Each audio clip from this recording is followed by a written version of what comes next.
Hello and welcome to Aurora's English podcast. If you've recently failed at something and are feeling disappointed, please take a moment to breathe and remember this: failure is not the end. It's simply a quiet lesson, a gentle nudge helping you grow. In today's episode, we're going to talk about turning those feelings of failure into valuable lessons, all with kindness, reflection, and a sense of hope for what's ahead. It's important to know that you're not falling behind, you're simply learning. Failure can feel heavy, confusing, and incredibly personal. It can make you question your abilities, your path, and even your worth. But what if we looked at failure differently? What if it's not something to fear or avoid at all costs, but rather something trying to teach us? This episode is an invitation to look at your past mistakes with softer eyes, to release that harsh self-blame, and to discover the quiet, profound lessons hidden inside those difficult moments. Let's explore together how failure can become a form of guidance, not punishment, and how it can gently lead us forward into a more authentic and resilient version of ourselves.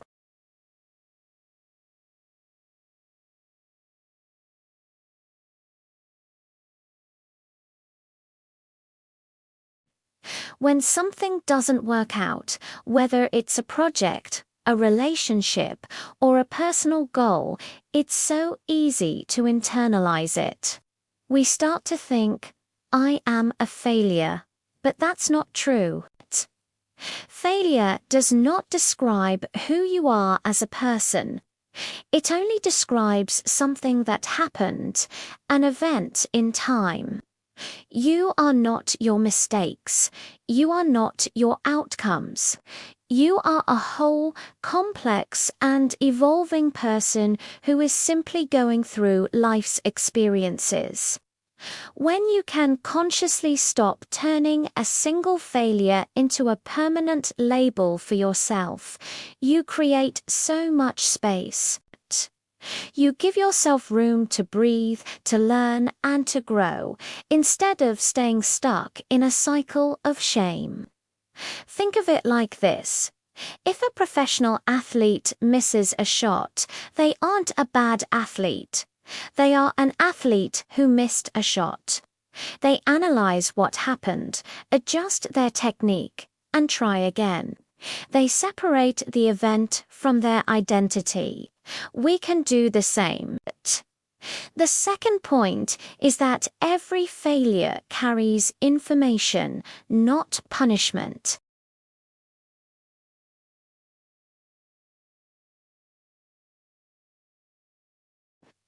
But that's a painful perspective that keeps us stuck. A more empowering way to see it is that life is giving you feedback. It's a compass pointing you in a new direction.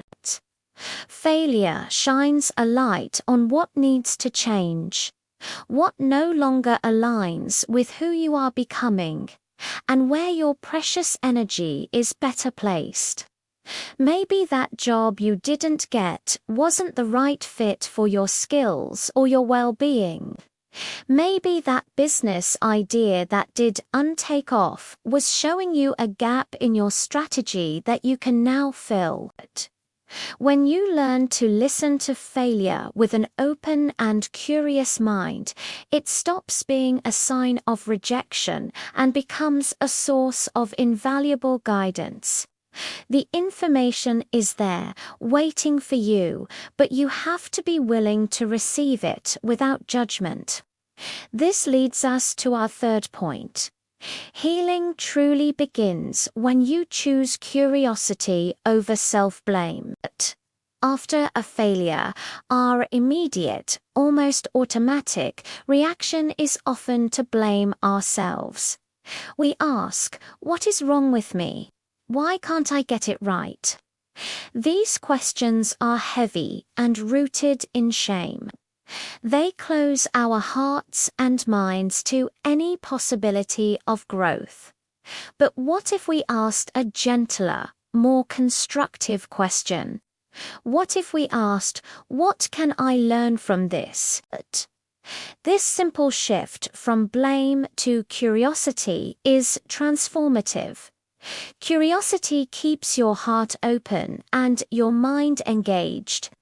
It invites you to explore the situation like a detective looking for clues, not a judge delivering a verdict.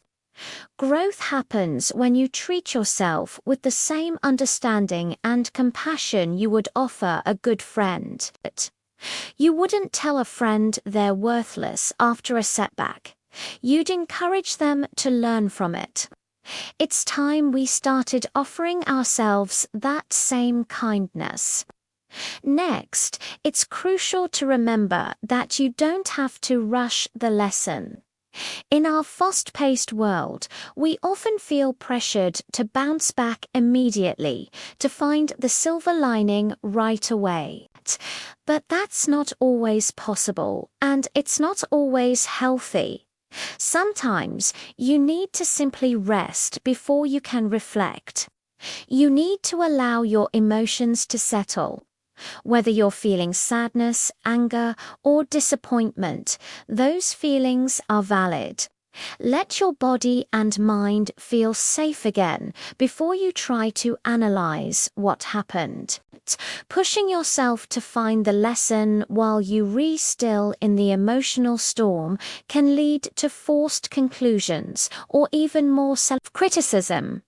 True clarity comes much more easily from a place of calm, not from a place of pressure.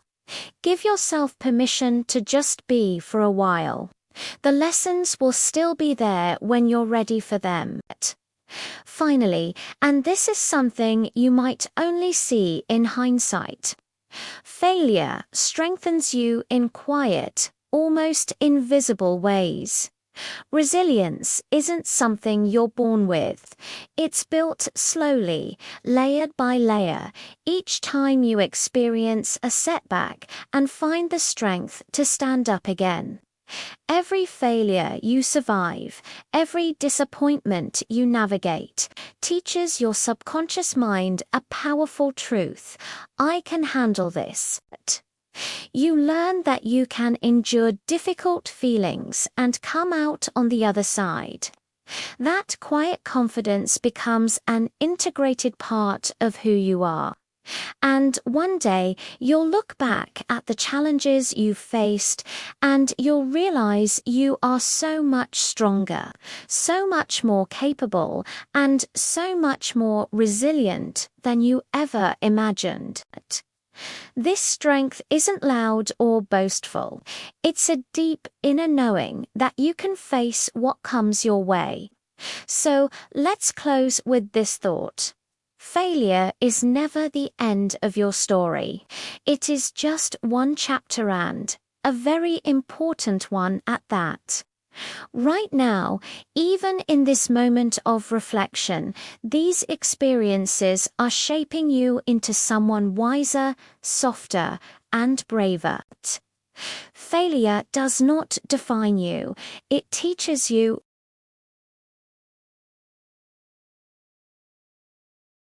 Your future is not closed off. It still holds so many new chances, new beginnings, and brighter days. Your journey is still unfolding. Thank you so much for listening to Aurora's English podcast. Until next time, trust your journey.